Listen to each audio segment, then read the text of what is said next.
मुझे आशीर्वाद देने के लिए यहाँ पिछले काफ़ी देर से खड़ी।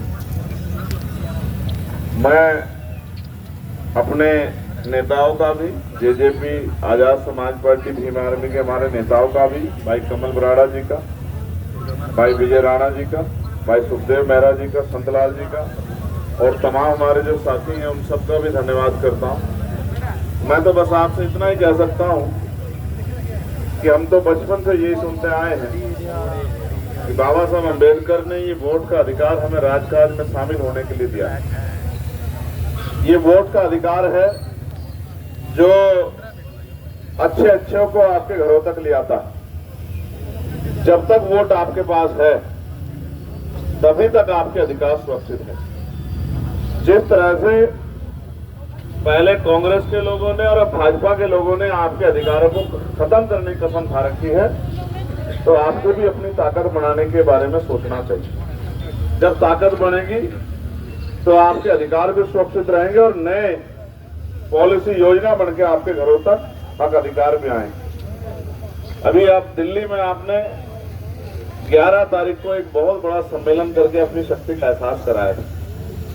वो अच्छी बात है कि उससे बड़ी चर्चा पूरे देश में हो गई कि अब आजाद समाज पार्टी भीम आर्मी के लोग मजबूत हो गए हैं, लेकिन असली चर्चा तब होगी जब गठबंधन के प्रत्याशी को वोट देके आप जिताकर भेजोगे। भाई सुशील जी यहाँ से गठबंधन के प्रत्याशी हैं और मैं उनके लिए आपसे मदद मांगने के लिए आया। वोट की चोट मारेंगे भाई साहब, रावण भाई वोट की चोट मारेंगे। अभी आपने देखा भी है, एक पार्टी तो इतने घमंड में चली गई है कि उनके नेताओं के बयान अभी से आपके लिए बड़े अच्छे हो गए हैं। आपने ये बात समझी और उसको महसूस भी की होगी। उनकी पार्टी में जो नेता हैं आपके समाज के, हमारे समाज के, उनको किस तरह की भाषा का प्रयोग कर रहे हैं, ये किसी छिपा हुआ नहीं। ये तो अभी सरकार भी नहीं आई, अभी तो राजकाज भी नहीं आया। अभी से देख लो जबान कैसे बदल गई है। कल राजकाज आ गया तो हो सकता है जान बचाने पड़ जाए। और दूसरे वाले वहाँ कुर्सी बैठ कर इलाज कर रहे हैं, तो हमें समझदार बनना पड़ेगा। अगर हम किसी के पीछे खड़े होने लगे बिना बात के, तो फिर जो हमारा हक छीनेगा उसके जिम्मेदार हम सब। तो मैं आपसे अपील करता हूँ कि हमारा सम्मान और हमारे अधिकार तभी सुरक्षित हैं जब हम राजकाज में हैं। और इस बार हम पे मौका है। हालात ऐसे हैं कि ना इधर की हवा है ना इधर की हवा है।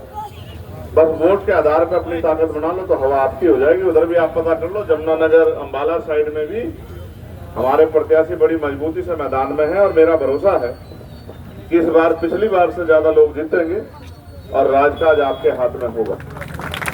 और जब राजकाज आपके हाथ में होगा तो आप ये भरोसा मेरा कर लो, लिख के रख लो, तो फिर किसी के आगे आपका हाथ नहीं फैलेगा। इस बात को आप मेरी समझ।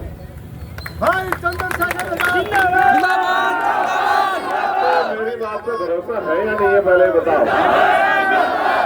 तो मेरा 1 मिनट शांत हो जाओ। पहले मैं अपनी बहनों माओ को पूछना चाहता हूँ, मेरी बात पे भरोसा है या नहीं है बताओ। पक्का? ऐसा तो नहीं मैं चला जाऊं फिर कोई और आगे क्या देगी, नहीं उसकी बात पे भरोसा कर लो। बताओ, ऐसी बात तो नहीं होने की। अब मैं भाइयों को पूछना है, बताओ भाई, मैं बात देकर कभी पीछे हटता हूँ क्या? बताओ। और फिर बड़ों का तो आशीर्वाद मेरी गेल है ही, क्योंकि मैं तो उन्हीं का काम पूरा कर रहा हूँ। तो मैं कह रहा हूँ इकट्ठे हो जाओ। किसान का मेरा जब जब एकजुट हुआ है तब तब आपके मुद्दे आगे बढ़े, तब तब आपके हकों की बात आगे बढ़ी। और हम अधूरा काम महान पुरुषों का पूरा कर रहे हैं। आप सहयोग करोगे।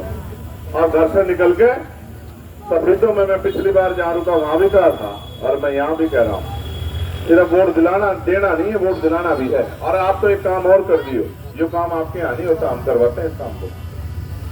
जो बालक भी आ रखे हैं ना आसपास इस विधानसभा में, उनके यहाँ फोन कर लियो ससुराल में।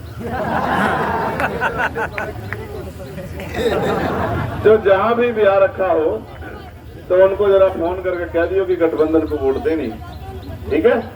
और जो बेटियां भी बिहार रखी है उनको भी कह देना, जो रोटी आराम हो जाएगी अगर वोट नहीं दिया हमारे वालों, ठीक है। तो जरा सा उनको समझा देना आप लोग। और आप भी जरा भाभीियों के यहाँ भी कह देना, बहनोइयों के यहाँ भी कह देना कि भाई रिश्ता तो मजबूत है मगर वोट भी देनी पड़ेगी। कर दोगे नहीं कर दोगे? पक्का? इतने फोन तो फोन इतना बड़ा सस्ता हो गया या नहीं? इतना काम तो कर दोगे। तो इतना काम कर दोगे तो सारी बात मजबूत हो जाएगी। और मजबूत हो जाएगी तो फिर जो नहीं कहना चाहता हम सब समझते हैं। 23% वोट है शेड्यूल कास्ट का। भेड़ बकरियों जैसी इज्जत में नहीं कर रही है पार्टियां, समझते हो नहीं समझते?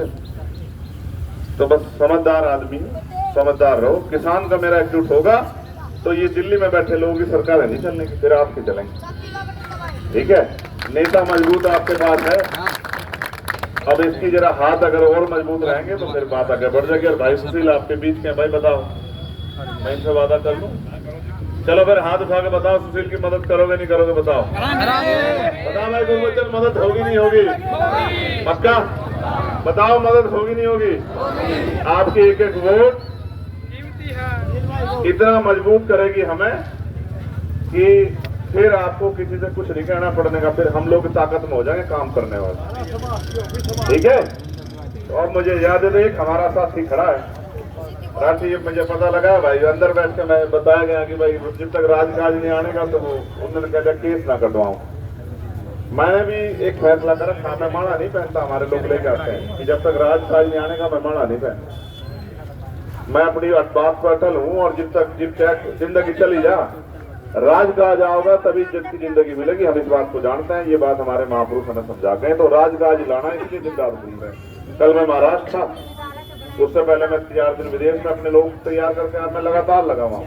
अब तो मैं एक नहीं हूँ ना, इससे 11 आया। मेरी गैर मौजूदगी में भाई दुष्यंत यहाँ खड़ा है आपके लिए छांव बढ़ के, आपके लिए सुरक्षा कवच बन के, और जब तक मैं हूँ फिर घबराऊंगा। ठीक है, बताओ मदद करोगे नहीं करोगे? दोनों हाथ उठा के बताओ। बस ठीक है, अब मैं जाने की इजाजत दे दो।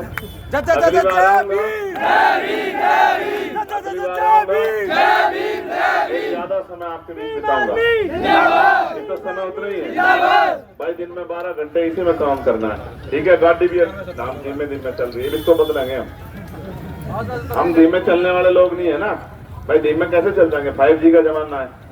ठीक है, तेज तेज चलेंगे तो छोटी छोटी गाड़ियों में बैठेंगे जिससे क्या क्या काम हो सके। बहुत बहुत धन्यवाद, जय भीम। ये नीलम चौधरी जो है ये चमार रेजिमेंट हरियाणा के अध्यक्ष है। कहाँ है नीलम? अच्छा, यो भी राजकाज में आके पूरी हो सकती है बात। मैं तो पार्लियामेंट में भी उठाई थी, नहीं उठाई थी? आपने सुनी थी? जब राजकाज होगा तो ये रेजिमेंट वाला काम भी हो जाएगा, इस बात का भरोसा रखो। ठीक है, बस फोन करके सबको क्या कहना है, वोट जेजेपी एसपी को देनी है। कर दोगे नहीं कर दोगे? ठीक है, अच्छा जा दो। जय भीम, जय भारत, जय जवान, जय किसान। धन्यवाद।